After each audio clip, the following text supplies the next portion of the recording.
Alright guys, we are back! I am back for more One Piece and more, well, YouTube for you guys. It's been a month break from me and for you guys as well from my videos. I took a rest, but I am now officially done with my education. Still yet to find a job. So right now I'm currently jobless. I'm like Mushoku Tensei. I've been making this joke with all my friends that I'm Mushoku, which means jobless because I don't have a job. So I don't have a job, but I'm done with my education. So I have my degree. Let's go. Very happy with it. 5 years, which is actually, you know, pretty quick, or not quick, but like at least here in Norway you get the chance of getting a master's degree in 5 years, which is nice. Whereas in a lot of other countries, over the years I've come to learn that it might take you 6 years or more to obtain a master's degree. So master's degree in engineering is pretty solid for me. Still have not found a job with it though, but I'm finally done with my education. Took a rest now for a month. Caught up with my family, grandparents especially. Don't want to get too deep into that, but yeah, we're back now. Can do more. Uh, can do more YouTube videos for y'all and in general more stuff. We'll see. We'll see what my plan is for the future, but. We are 3 One Piece chapter reactions behind, and yes, I managed to holding the urge, because we left on a big cliffhanger, but I managed to holding the urge. It did also help that I was his family, so I was occupied with something. To read more One Piece, it's so quick to read the One Piece chapter. I could just sit down, spend 10-15 minutes reading One Piece chapter and be done with it, but I held back the urge. So we missed out on 3 chapters. I thought it might be 2 because we would have had a break, but there was no break. However, there was a break this last week, as in a couple of days ago. Actually, this video should come out on Wednesday maybe for you guys, so tomorrow. But yeah, there was a break last week, but we will be getting a chapter this week for July 20, what are we, 26th? What would it be? This Sunday? Yes, this Sunday is July 26th, so this Sunday we will be getting a One Piece chapter, and then we'll get another break or a break next week, and then we'll get a chapter, and then I believe we'll be getting another, not an older break, but a Weekly Shonen Jump break, a magazine break that time. So we're gonna have a lot of breaks and hiatuses in here and there. So I'm gonna pump out 3 chapters in a row for you guys, and there's gonna be a long break, and then another chapter reaction, and then another long break, and another One Piece chapter reaction, and then a long break, and then yeah. So Oda's gonna break a lot, but we knew this, The editors, the staff have been telling us for some time that Oda's going to be taking more frequent breaks, which is why we're all very happy that One Piece is closing in, on its ending point, where we're getting to the ending portions of the story now, because Oda, after he's done with One Piece, deserves a long rest. And then honestly, he doesn't even need to write any other story from now on. At this point, after he's done with One Piece, the manga at least, he can take, well, obviously a long break, but also then he could just supervise. I don't know whether they're gonna do One Piece movies, which they're gonna keep doing, the live action, but that's the kind of thing that he's doing now with the manga. That without the manga, it's gonna take a lot less time, right? Oda can still relax and just have some, directorial decisions with the movies, but not super deep, not something that's too time consuming or too energy consuming, right? He can get a full night's rest, he can hang out with his family, you know what I'm saying? All things he's honestly deserved for quite some time now, but he's been so busy with writing the manga and drawing the manga that, and obviously as you age, as he has been aging, his health and body can't keep up with what he was capable of in his 20s, right? Because he started writing One Piece in his 20s. He was really young too. He was like 22 when he made Wanted, or he was actually younger than 22 when he did Wanted, right? The prototypes, and he was in the 20s writing One Piece. And at the time, obviously, writing one chapter a week still not easy, not even for a 20-year-old. But 20-year-olds, you know what I'm saying? I keep hearing, at least from older people, that I'm in my 20s right now, so I keep hearing about how we don't need as much sleep, or like we can at least work. I personally don't feel like I can, but apparently we're more capable of like going crazy hours of working without requiring that much sleep at night. Whereas obviously the older you get, maybe you need that much more sleep to not feel completely drained during the day. Even if you don't drink coffee, I don't drink coffee. Personally, I don't use that to gain any energy or anything like that. Or any other energy drinks. I've never done that. I've never been that type of person. Um, Not because of the health risk or anything like that. I just never liked the taste of any of these drinks, either caffeine or energy drinks. I've always only liked tea, but even then, I don't drink tea, early in the morning or late at night. Typically, I drink tea in the afternoon or something, but I don't use it as an energy boost or something like that. I just do it because it tastes. I just drink it because it tastes good. I don't drink it every day either. I drink it maybe twice a week or something. So point is, Odo's getting older. We know he had his eye surgery thing. So um, he's not able to do what he once used to be able to do, which is why we're getting so many breaks. Or we're getting max 3 chapters in a row and then another break, right?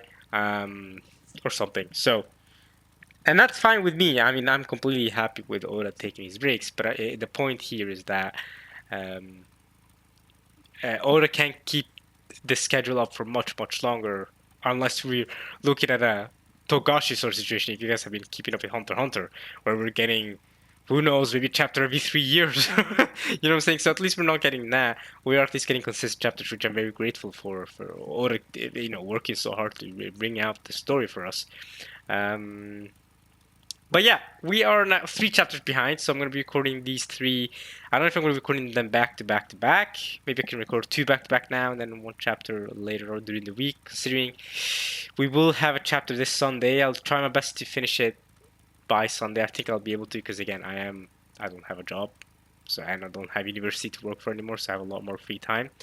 And I'll also be able to get on to recording those Kingdom Hearts videos, Kingdom Hearts days. I still have not finished that game. I'm nowhere near finished that game. I'm probably not even 25% into the game. So, yeah, last chapter was like I said, crazy cliffhanger. We ended with Roiven getting killed by his own daughter, who got demodified. She probably got emu'd or something. So something's going on there. The 5 elders might have been involved. Emu was definitely involved. Crazy scenes. This is how Shuri probably became a god knight, but I don't really know what's going on. And also, I've been completely off the grid basically because I've been with my family. My family is not really on the grid like that. But my point is that I've not gotten any spoilers for anything that's going to happen in these next 3 chapters, so I have no clue what's gonna happen.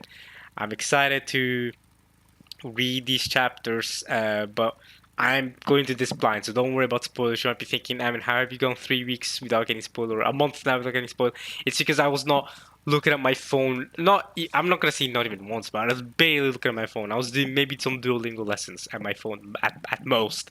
So I've not been looking at the internet or any One Piece discussions or anything like that. I've been completely off of it. No notifications, no nothing. So if you're worried about me having being spoiled, I am not. I don't know what's happening. So let's get into this. We're first starting off with chapter 1186 because we last read chapter 1185. I am pretty sure. I can check my YouTube channel. I'm pretty sure that is the last chapter we read. At least that's the last chapter with the cliffhanger. Yes, indeed it is.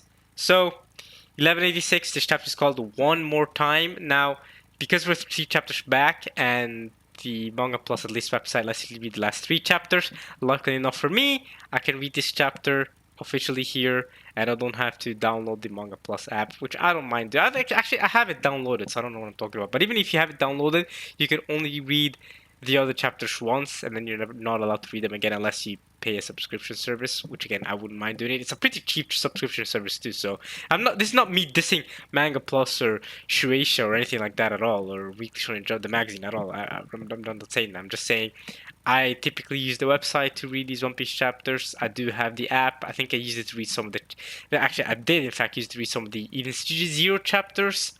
Not many though, but mostly to read JJK Modulo, which I haven't finished. I have not had that much passion into reading that manga, to be honest. To me, it just doesn't give the same vibe as the main JJK series, but I'll probably get around to finishing it at some point. I don't know.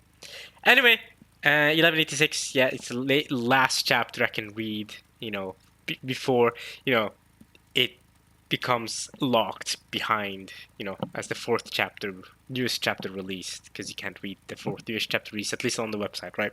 But we can now, at least until this Sunday. All right. Chapter's called One More Time, and now we see Ida, Ida, sorry, here with the here with the animals in the underworld of Elbaf, and she's here with a picnic or something. She's telling them to be silent because here's Loki, and he's drawing Ida, and he's calling her mommy. That we know Ida's Loki's real mommy. We know this. Loki's appreciating Ida as his real mommy, and he's drawing her here. Loki's such a cute kid. We know Loki's such a cute kid. And this is a bunch of animals, even like a serpent next to Loki. And he's drawn here in the underworld. His best friends were the animals. And Ida here bringing him food and telling the animals to be silent. Hey, shh, don't tell him that I brought this food for him. That's really cute of Ida, and it's really cute of Loki to draw his mom too. This is a wholesome cover request or reader request. This is extremely wholesome. Let's read what the description says. Reader request: Loki secretly drawing a picture of Ida and Ida secretly enjoying it by Sunadango. Alright. Wholesome. Alright, let's get to the chapter. Never give up! Our only path to survival is independence. Okay, so here the world government is fighting against Esperia, right? The kingdom. And Brooke is so confused. Brooke's getting hypnotized. He's like, huh? What's happening? And then this mysterious dude, who I don't know who is, he kind of gave me Shiryu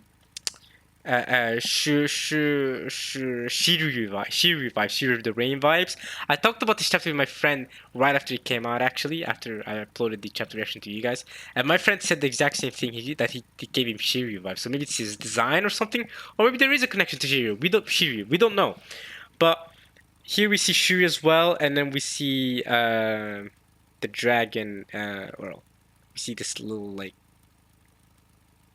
you know, Marcus Mars, I guess. You know what I'm saying? The Marcus Mars bird thingy. But I don't know if this is actually Marcus Mars or something else. My friend that I talked this chapter, the previous chapter to about, said that he thought that the shadow belonged to this dude that looks like Shiryu. We don't know. Maybe we'll find out this chapter. Okay. So, what is the latest development? Someone call the medic! His Majesty's in critical condition! Bro! And here's Brooke, kneeling, crying over Roiven. I think Roiven is dead, bro. So the king here, Roiven, he's pretty sure he's dead. Shuri got possessed into killing him. Hang in there, bro. You're going to be okay. I don't think he's going to be okay. Bro? Bro! Are you a fan of mine, old man? Hey, I'm not that old.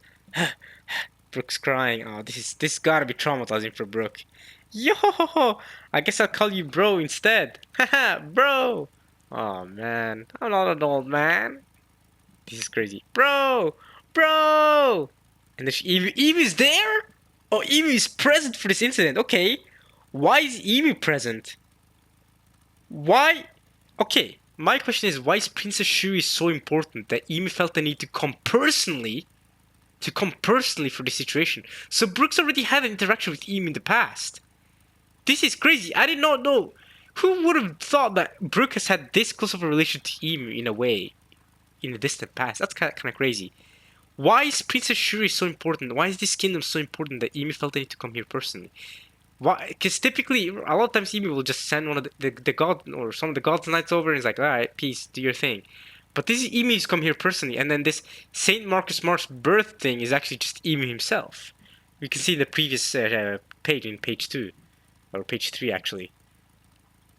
Interesting. Hey, didn't anyone hear me call for a damn medic? And there's Emu just staring. That's wild. This was an inconvenient time for an interruption. Slam. Oh, door shut. Emu's close the door shut. How does Brooke survive this? What the heck? Because I'm pretty sure Emu and whoever this dude is, let's call him Shiryu. B Shiryu for now. B tier Shiryu. Shiryu, not Shiryu. Brooke, that man is already dead. You there! Who are you? What have you done to Princess Shuri? I've been watching over this girl since she was a newborn baby. I know she's not capable of this kind of bloodshed. I know everything about the princess. But Brooke, did you know that I was a celestial dragon? How? How is this a dragon? Because King Roiven is the king of the country. So unless what was her name? Candela, right? Candela? What was her name again?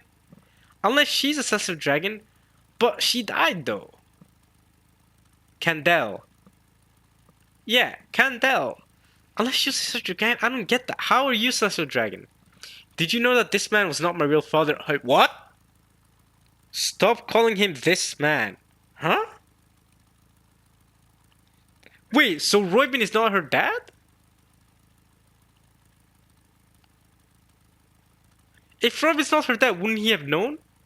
Did King Royven adopt her or something? And did he knowingly adopt her? I mean, that seems like something that he would do, right? King Royven is a kind enough person to marry Candel and adopt. No, but no, they married each other. Wait, no.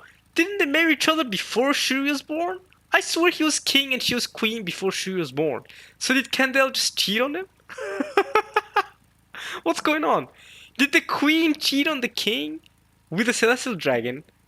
Or was it like a similar situation to what happened with Kuma? Kuma and Bonnie. Bonnie's mom, I forgot Bonnie's mom's name. But is there a similar situation to that? That's crazy. Bonnie, Guinea. Was it similar to Guinea, where she was forcibly taken to the to Marijoa, and then against her own will birthed one of the Celestial Dragon's children, which ended up being Bonnie. So Bonnie's actually Celestial Dragon, right? Because her dad's Celestial Dragon, her mom is Guinea, but her mom was in love with Kuma. Her mom wanted obviously to marry Kuma and ideally obviously have a family, children with Kuma. She never got that chance, and Kuma still cared for Bonnie, even though it wasn't his biological daughter. But that's kind of the whole point of One Piece: is found family. That it doesn't matter that it's not his biological daughter. He cared for her like she was his biological daughter, if not even more than what a lot of biological parents care for their biological daughters. To be honest with you, right? So Kuma is the kindest character in One Piece. Just straight up, he's the kindest character in One Piece. He's super kind. So did we get a situation like that where Candel, forcibly against her will, had a child with a celestial dragon, and King Royven just kind of went, "All right, I'll accept this for the sake of the country, and I'll just be a good dad." And now it's come back to bite him because the world government, I guess, wanted Princess Shuri back because Shuri is a celestial dragon girl, and King Royven was like, "All right, now the world government wants war. I won't stand for this." Is that what's going on here? Alright, maybe we'll get more of the backstory as we read the chapter, but okay. What are you talking about, says Brook? You're King Royven's legitimate daughter and heir, of course. Where's the proof? To be fair, where is the proof? The DNA testing doesn't exist in One Piece as far as we know. I mean, it might have existed in the Ancient Kingdom, because they had way better technologies than we do now in One Piece.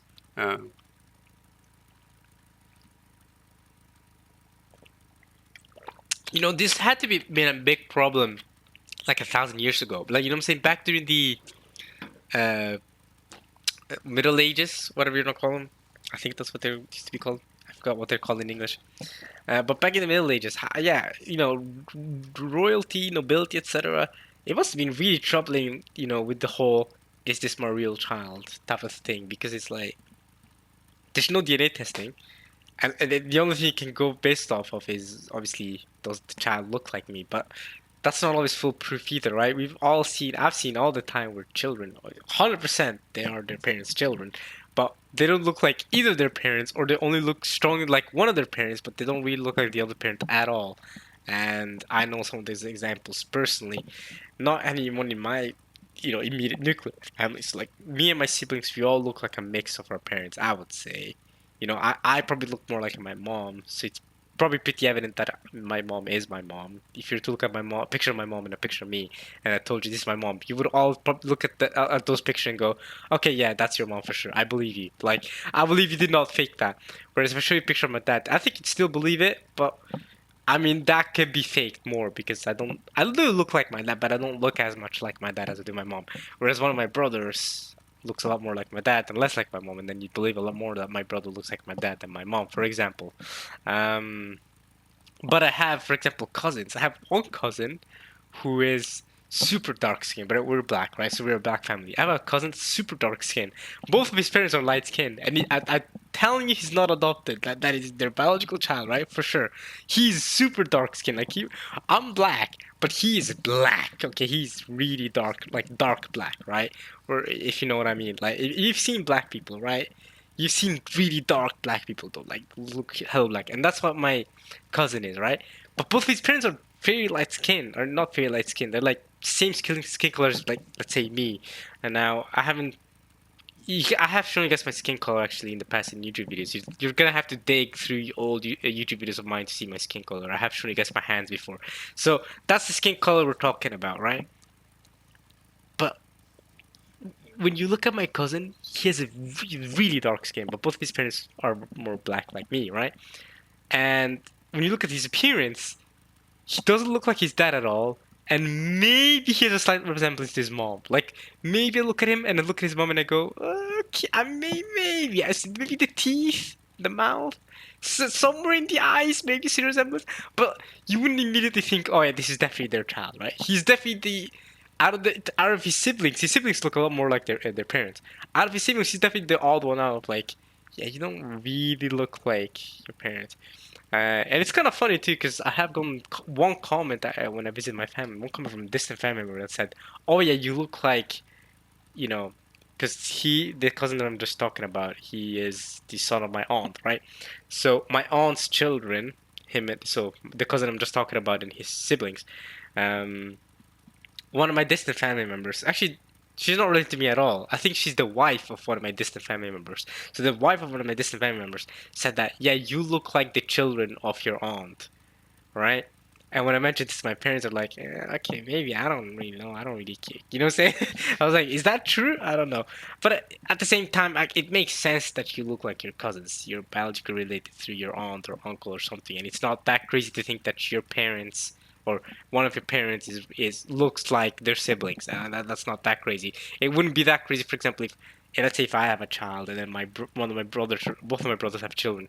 If one of my children looks like one of my brother's children, like at least to some degree, it wouldn't be that crazy if I take, because obviously, yeah, me and my brothers are biologically related, so maybe our wives aren't, sure, whatever, but still, our make is half there for each of our child, right? So, so yeah, but my point is, in the Middle Ages, you didn't have DNA testing, because now today, you know what I'm saying?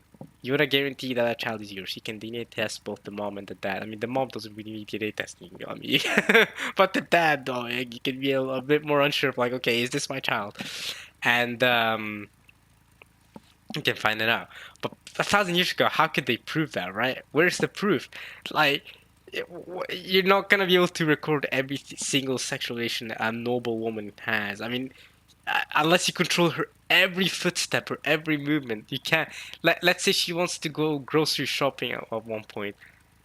I mean, a woman could easily say 1,000 years ago. She could have easily just said, "Oh, okay, I mean, grocery shopping might not have been a thing 1,000 years ago. Probably more like grocery shopping, but they probably go to like shops nearby." A woman could have easily lied about that. Even a noble woman. I mean, noble women probably didn't go grocery shopping or shopping at all 1,000 years ago. In that sense, they probably had servants or whatever made. We're talking about rich noble women here. We're not talking about the common regular women, right? But let's say they did. They go out. You could easily. I mean, look at this, like sexual intercourse, you can do that in less than 10 minutes. You can do sexual intercourse that leads to a child being born in less than 10 minutes.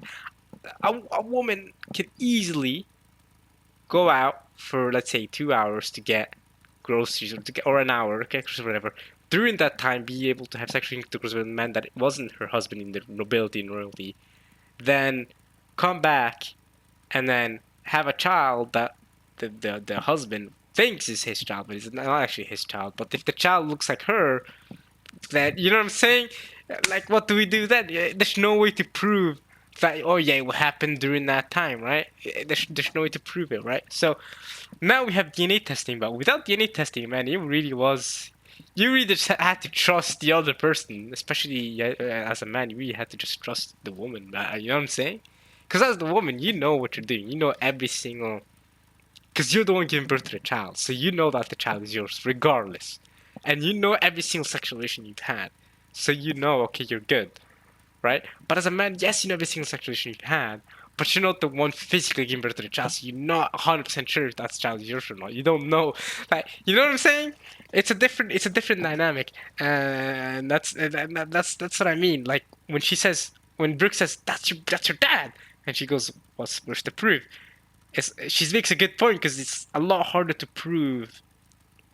How do I put this? Okay, my entire, not even rant, my entire talk here was more so just to say it's a lot harder to prove that a man is the parent than it is to prove that a woman is the parent, right? Inherently, just biologically, that's how most species are, at least most mammal species are, right? Like, because the female in the species is the one that gives birth, not the male. I feel like inherently that makes it a lot simpler, or it requires a lot less proof to determine that the woman is the parent and not the man. And unlike the man, whereas for the man it would be so much harder. So, um, so when not Gunko, I called her Gunko. I mean, look at me go. Shuri becomes Gunko.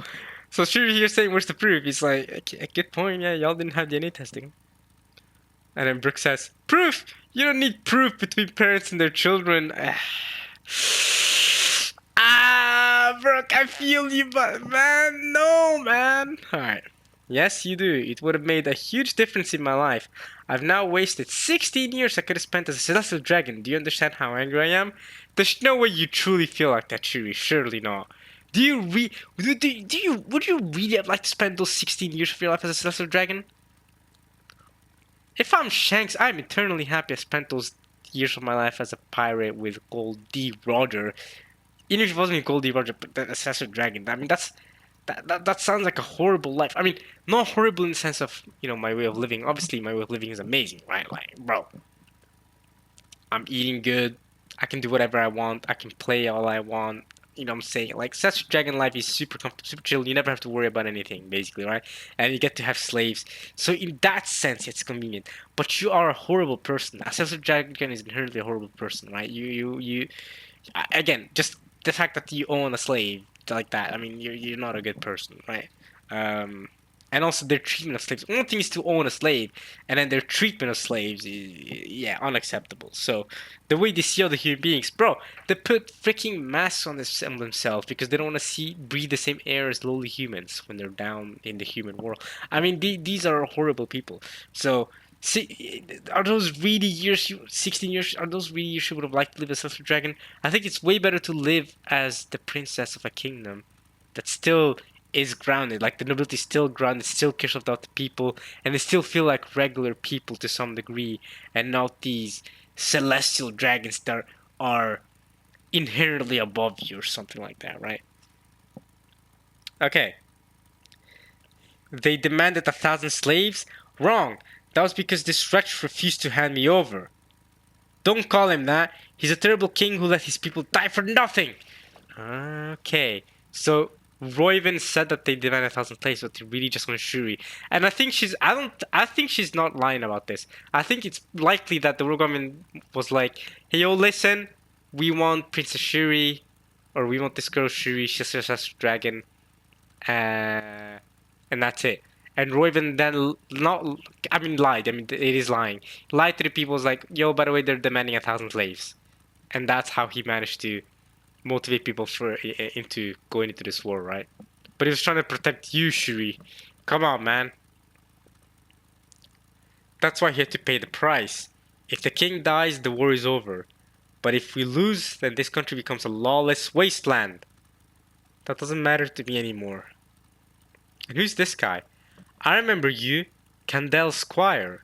Wait, this guy knows Brooke? The boy with the poofy hair. Knights of God. Saint Man Mayor Guro! Wait a minute! Man Mayor! That's Gunko's name. Gunko's Gunko Man Mayor. This is her family. Are you telling me this is Gunko's biological dad? Or Shu's biological dad? What the frick? Not that you... Oh, look at his eyes. Look at his eyes. Yep. It's him. It's him. Wow. I see it now. Man Mayor was named Guro. Man-Mayor Guro, Man-Mayor Gunko. So is her real name Gunko? Or has this guy not even named his daughter yet? So this is the dad. That's crazy. Not that you were ever allowed to get close to me. So, did Kandel cheat on Royman with this guy? Or did this guy force himself on Kandel to give birth to Shuri? I mean, this is definitely the dad. The heterochromia. Heterochromia, by the way, is different colored eyes. You see how his right eye is colored different than his left eye? It's the same thing with Princess Shuri. Yeah, I mean, this is the proof of biological relation. I'm sorry, Brooke. I fear that Royman is not the real dad. I'm sorry. This is crazy. Not that you were ever allowed to get close to me. Your eyes. Yep. Brooke sees it now. Brooke sees it. Normally, I wouldn't come to a backwater like this just to recover a single measly whelp. What do you mean? That's your own daughter, bro! Are you serious? But her bipolar irises, I'm guessing those are her eyes, are an extremely rare trait, and the Great One desires her. But you have that trait too. I guess the Great One wanted more. While it may not have awakened for me, perhaps she can. Oh, so this guy has the bipolar irises, but he didn't awake whatever ability that comes along with it. But he's saying that maybe Gunko has them or Shuri has them. Thou speakest too much, Guru. Ooh. Oh, my apologies, Great One. Make it quick, Shuri. Huh? Uh-oh. Are they gonna have her kill Brooke? But we know Brooke doesn't die here. We know Brooke dies like 30 or 20 years after this, after he joins the Rumble Pirates. So he survives this incident, probably traumatized, but he survives this, right? This can't be real. I must be dreaming. I changed your diapers. I know everything about you, Princess Shuri. This is crazy. Don't act like I owe you anything. And stop that pathetic sniveling. I want the protection of people stronger than you. And if I get to go to the Holy Land, then I no longer have any need of you. Nah, man. You were always the perfect little angel, but now you look more like a devil. Gavot! Oh, nah. You taught her sword fighting as well, and she's using that very sword fighting to kill you, or to attempt to kill you. I failed to protect my bro, the man who saved my life. Oh, he dropped his sword. He's gonna let her stab him. Oh no! Ooh! Oh, wait! How the frick does he survive that? What the frick? Gavot? Bondenavan! Something French. I think she said something French. Yeah, Brooke's dead, but this kills any normal human being.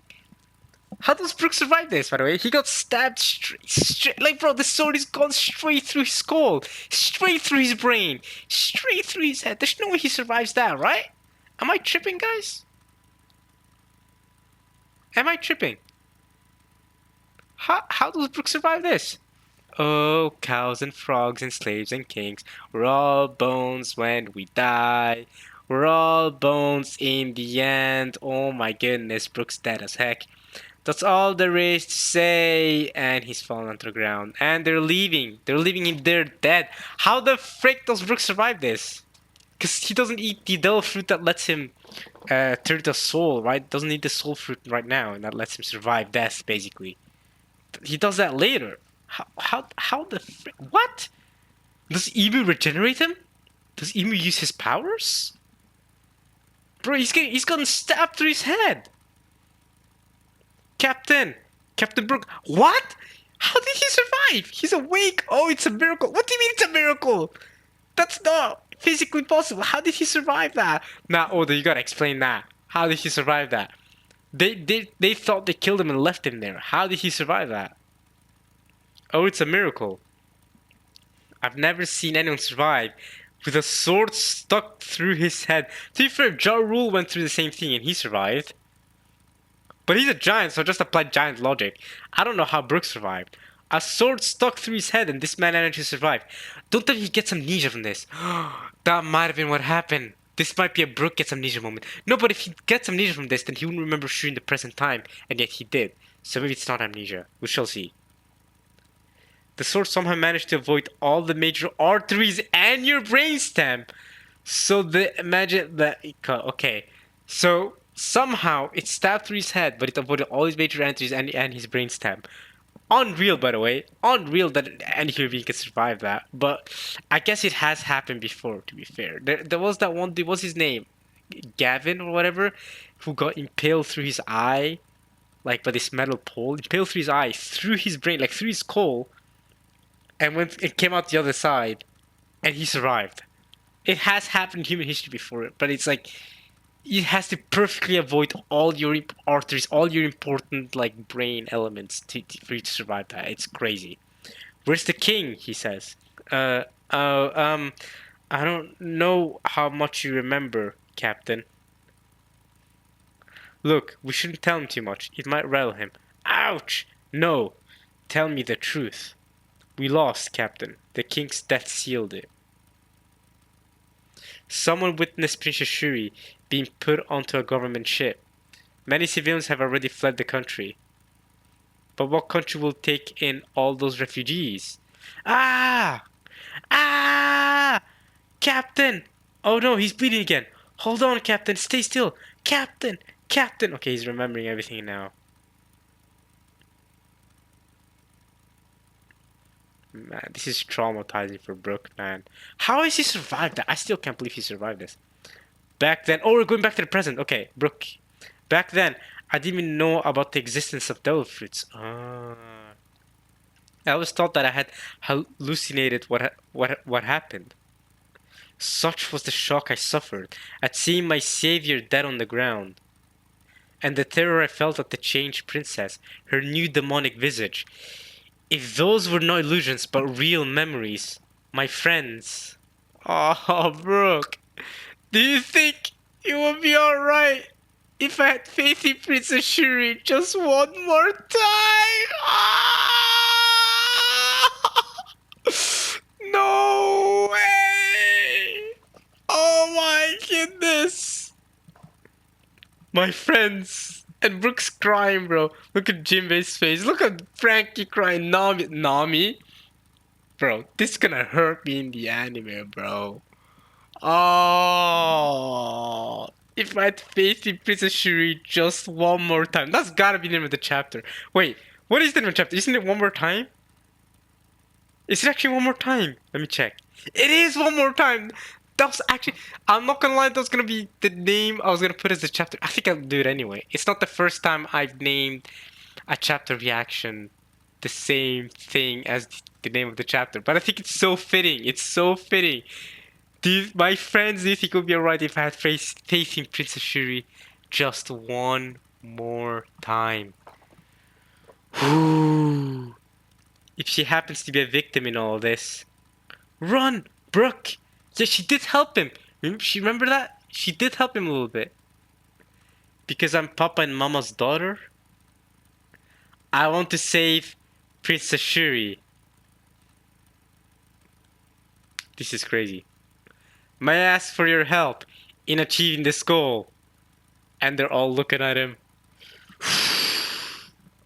Do you really need to ask? Of course Jinbei's up. You know Nami's in for it. Oh, come on, man. Let's hurry up and break that block of ice. Maybe lightning will work on it. I'll use my radical beam and melt it in one go.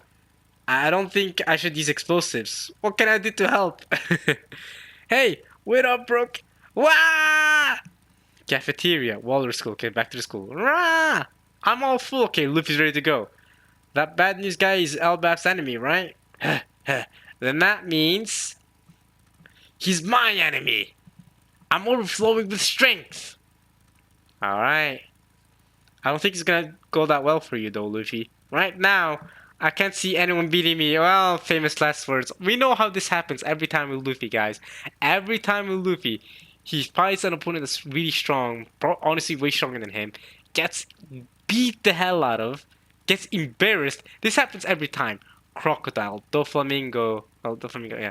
But Kaido, come on, Kaido's the most recent example. Kaido bodied him, right? Absolutely destroyed him. And then Luffy got stronger and came back to beat him. I think we're gonna get the same thing now. Luffy's like, I can't see anyone beating me now.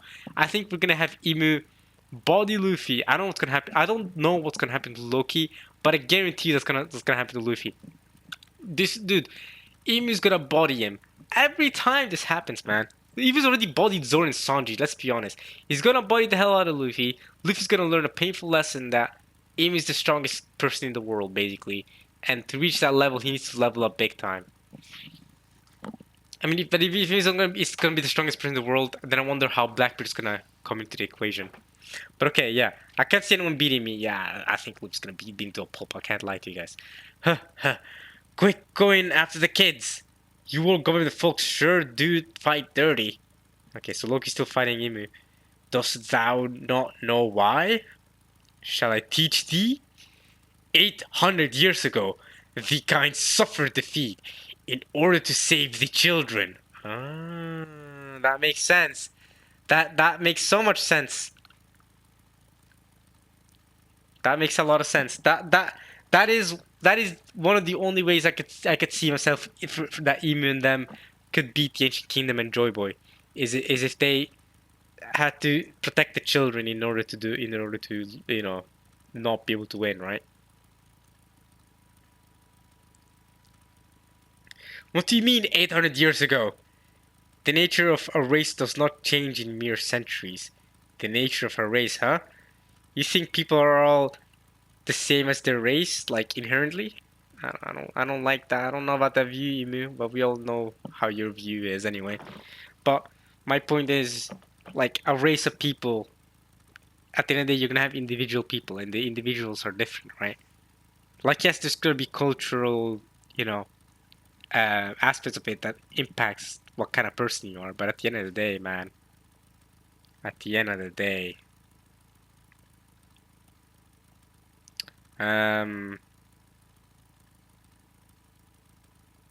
sorry, okay, simply abduct the children, and I can control thee at will.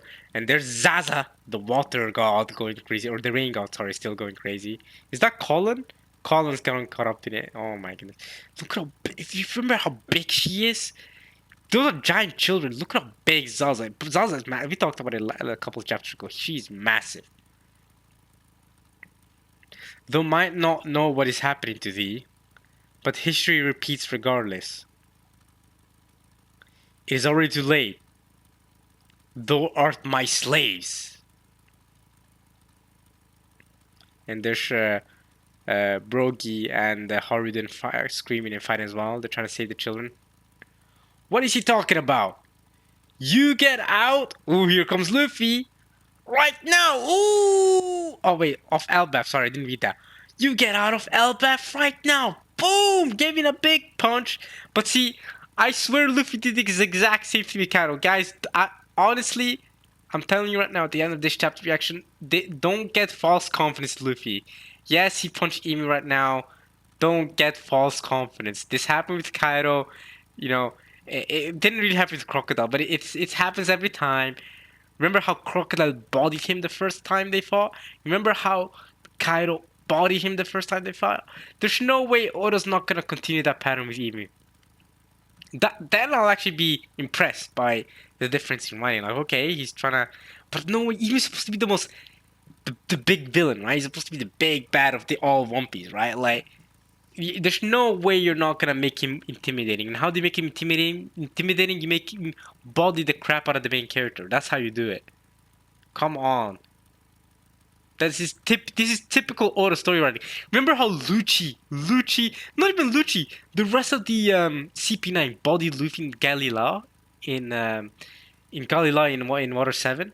Bro, every time Luffy faces a strong opponent or a strong enemy, first time, gets bodied, comes back like 100 chapters later and beats them. The difference here is Luffy's probably not going to beat Ibu this arc. Ibu's probably going to escape or run away or whatever, not having fully accomplished his goal, but Luffy's going to be defeated anyway or whatever. And then we're going to come back to the final war to finish the fight against Emu, right? After we learn about the Void Century stuff. But now, Luffy's actually going to have a reason to see Emu as his enemy and not just because Emu's Joy Boy's enemy, right? Alright. But that's the end of the chapter, guys. I'm going to end this chapter reaction here. I'll come back. You know, I'm going to record this and the next chapter back to back. So, I'll end this here and start reading 1187 now. I hope you guys enjoyed this chapter reaction at least as much as I enjoyed reading this chapter. And, yeah, I'll see you guys very soon. For you guys, probably tomorrow. But for me, right now for the next chapter reaction. Like I said, I hope you guys enjoyed watching this at least as much as I enjoyed reacting to this. And yeah, one more time, what a name for this chapter and this chapter reaction. All right, y'all. Peace.